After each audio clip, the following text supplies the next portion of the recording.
The San Diego Padres announced multiple roster moves after the chaos of the final day of the trade deadline. The Padres needed to make some roster spots. Let's talk about all the changes going on as the dust settles. What's happening, everybody? Christian Pedersen back with another episode of Padres Digest.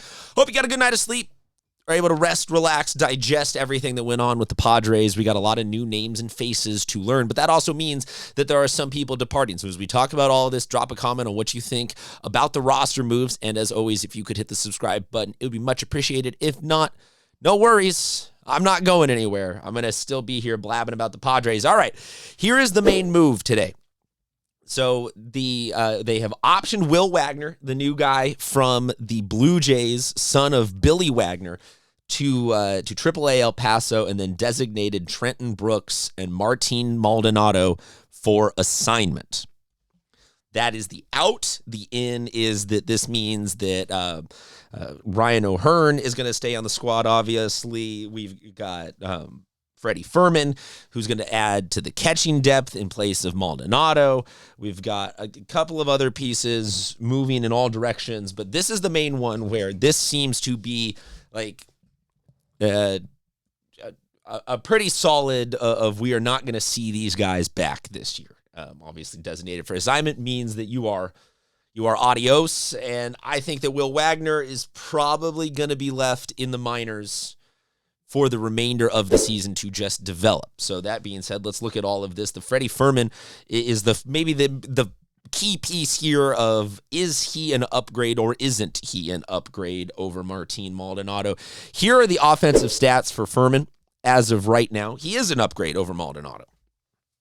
I don't know what the vibe is going to be between Diaz and Fermin getting 50-50, split on the start, 70-30, 20-80, 95-5. Like, I'm assuming for right now, while both of these guys are major league professional catchers and can adequately professionally receive a ball, that Elias Diaz is going to get the majority of the playing time because he has actually worked with all of the pitchers at some point this year, and Fermin's going to hit the bullpen and get everybody dialed in. Like I said, he is a pro catcher, so he knows what he's doing, but I bet it's a little bit before we see him in any sort of regularity battery-wise figured out. That being said, I am curious for you guys, 250 as a hitter it's a massive upgrade from Maldonado. It still would be an upgrade from Diaz, although I have videos on this, and this is why I say subscribe, because we got a ton of content coming out in all directions. I think that Diaz is catching fire and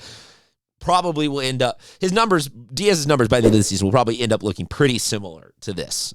So I think we now, hopefully with this move, can reach a point where we are no longer stressed about our catching position being a complete offensive black hole.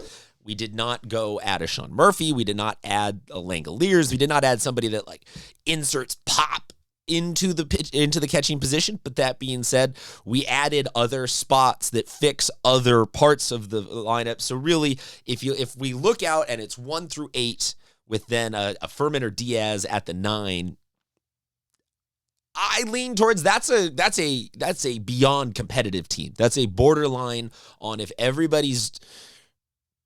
I'm not gonna say if everybody's like, obviously if everybody's hitting, we're eating. But if everybody's performing at 75% of their capabilities or above, and then we just have that 9 slot where someone's gonna hit 235 to 250 in a series, like, okay, let's roll.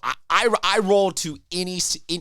Let's take the Dodgers with that. Let's take on the Mets with that. Let's take on the Phillies with that. Let's take on, if we get to the World Series, the Yankees, the Blue Jays, it's going to be probably someone out of the AL East or the Astros. Let's take on any of those teams with what we've got, and I'm pretty confident. I think that the Padres, all in all, did a pretty dang good job, and I was way wrong. I was making video.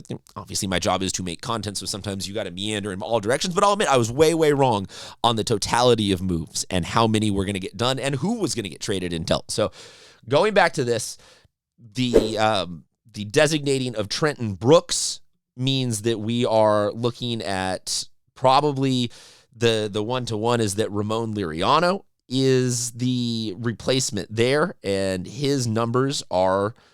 They are much, much better than than Trenton Brooks, unfortunately. And so just a reminder for those of you who had not seen him, here are Ramon Liriano's numbers. Trenton Brooks was hitting 175 with 1 home run. Granted, a very different play time and amount of at-bats to achieve these numbers, but this is solidly an upgrade. So you plug in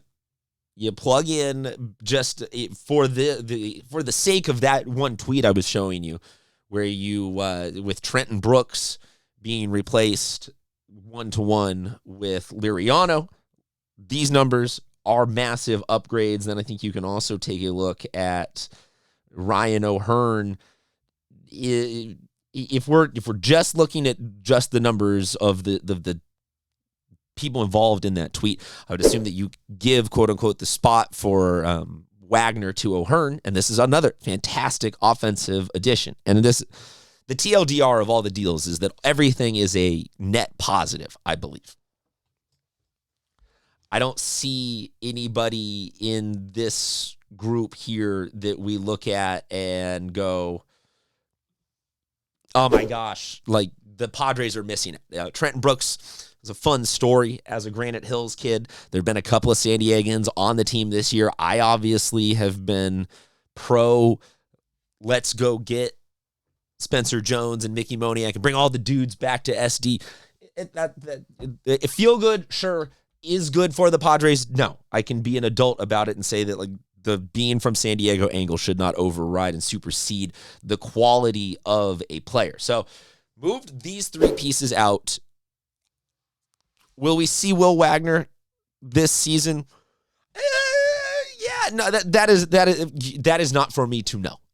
Is somebody going to pull a hammy or go on paternity or need 2 days off because of a concussion? Like, stuff happens. So he will probably be one of the first names called out of the minors should we need replacement pieces. He will probably be up with the September call-ups and expansions to the roster.